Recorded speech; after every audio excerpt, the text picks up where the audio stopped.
Excelentíssimo senhor ministro Ricardo Lewandowski, presidente do Supremo Tribunal Federal, senhoras senadoras, senhores senadores, querido povo brasileiro. Senhor presidente, aproxima-se o desfecho de um roteiro escrito com a tinta da hipocrisia e com a caligrafia da infâmia. Este processo de impeachment, a despeito de seguir um rito constitucional supervisionado pelo Supremo Tribunal Federal, representa um atentado contra o Estado de Direito e a Constituição cidadã, pois pretende afastar da presidência da República uma mulher íntegra, honesta, que não cometeu nenhum crime de responsabilidade. Processo de impedimento da presidenta Dilma é produto da conjugação de duas forças políticas moralmente degradadas. Da aliança entre os inconformados, com a quarta derrota consecutiva nas urnas, e aqueles que desejavam controlar, interferir nas investigações da Operação Lava Jato, em benefício exatamente da impunidade. Processo de impedimento da presidenta Dilma não seria possível, senhor presidente, sem o protagonismo do então presidente da Câmara dos Deputados, senhor Eduardo Cunha, que coordenou o processo de desestabilização política do governo eleito, através das chamadas pautas-bomba, que aceitou a denúncia contra a presidenta Dilma num gesto de chantagem explícita, conforme confessou, inclusive, um dos denunciantes.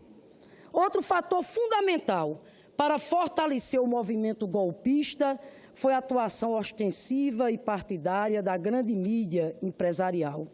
Basta ler os editoriais, analisar as capas de revista e resgatar a cobertura parcial e sensacionalista das grandes redes de televisão para perceber que o oligopólio da mídia, assim como ocorreu durante a ditadura civil-militar, colocou-se a serviço do golpe.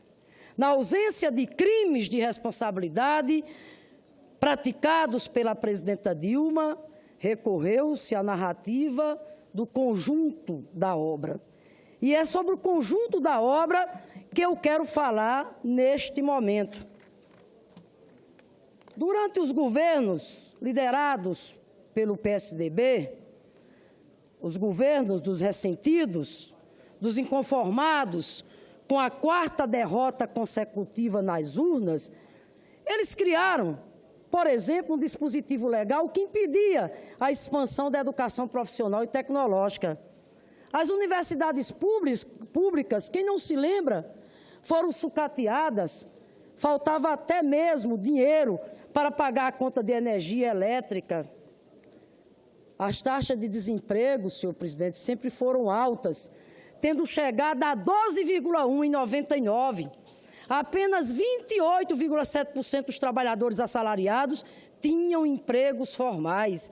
Foi a época do pior salário mínimo da história do trabalhador brasileiro. E o mais grave, a cada 5 minutos, uma criança morria de fome, totalizando cerca de 300 mortes por dia. Aproximadamente 36 milhões de brasileiros nunca sabiam quando poderiam realizar a próxima refeição.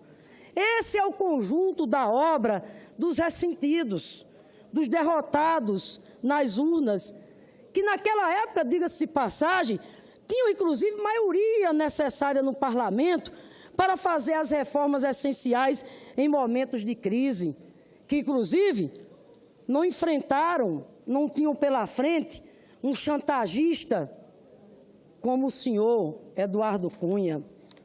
Em apenas 12 anos, senhor presidente, dos governos Lula e Dilma, do governo do Partido dos Trabalhadores, nós criamos mais de 500 escolas técnicas, 18 universidades federais, 173 novos campi universitários, O Minha Casa Minha Vida entregou mais de 2.600.000 moradias. O programa Luz para Todos garantiu energia elétrica para mais de 15 milhões de brasileiros e brasileiras. O Bolsa Família beneficia aproximadamente 50 milhões de pessoas. Hoje, mesmo diante de uma grave crise econômica, seriamente agravada também por uma crise política, as crianças não estão morrendo de fome no semiárido brasileiro. Portanto, não queiram falar de conjunto da obra, pois foi exatamente nos governos Lula e Dilma que o Brasil saiu do mapa da fome das Nações Unidas, que o Brasil passou a exportar políticas sociais e estratégias de combate à pobreza.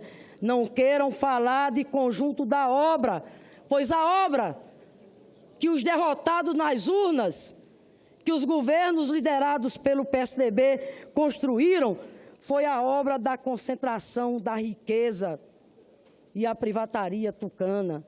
No regime presidencialista, senhor presidente, o conjunto da obra não pode servir de pretexto para o impedimento da presidenta da República, nem tampouco de artifício para uma ruptura institucional. Assumam que estão rasgando a Constituição.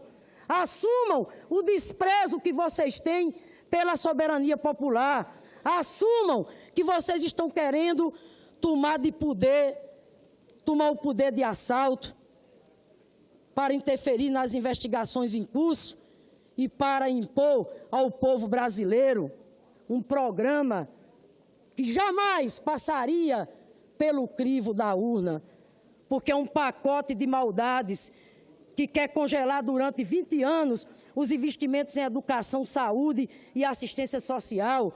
Querem privatizar tudo.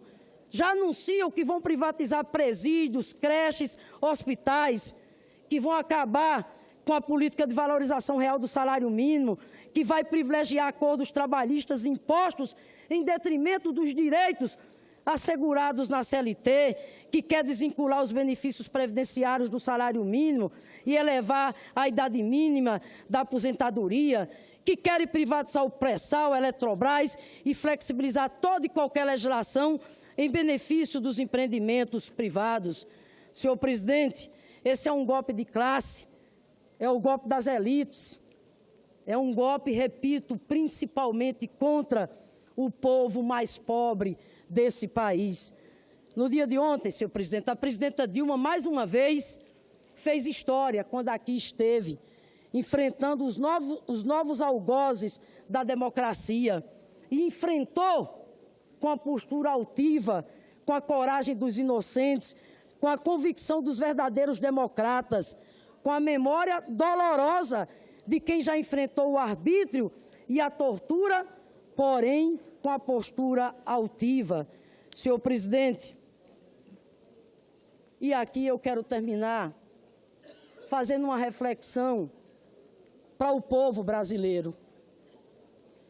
Como disse ontem, a cada instante, cada segundo que passa, eu sou mais convencida da inocência dessa mulher, pela biografia que ela tem, de integridade moral e ética.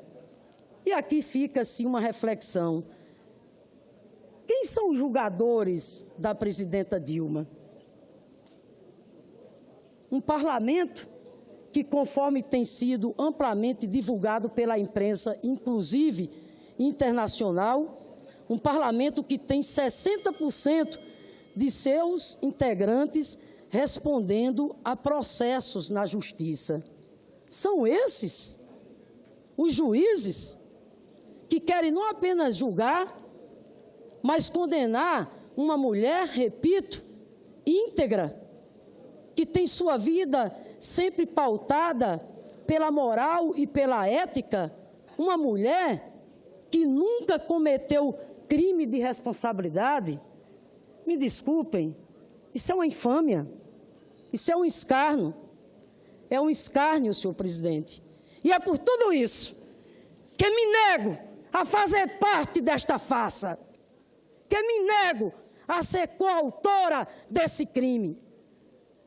Prefiro escrever minha história com a tinta da verdade e com a caligrafia da justiça. Quero aqui fazer uma homenagem, sim, a Luiz Inácio Lula da Silva, pelo quanto o povo brasileiro foi incluído no projeto de desenvolvimento com inclusão social. Quero aqui também fazer uma homenagem, senhor presidente, à presidenta Dilma e a toda a sua geração. A geração que, junto com ela, lutou pela democracia e que permanecem fiéis em defesa da democracia e naquilo que a democracia tem de mais valoroso, que é o respeito ao voto, que é o respeito à soberania popular. Não, senhor presidente, não, não, 1000 vezes não ao golpe, e sim à democracia.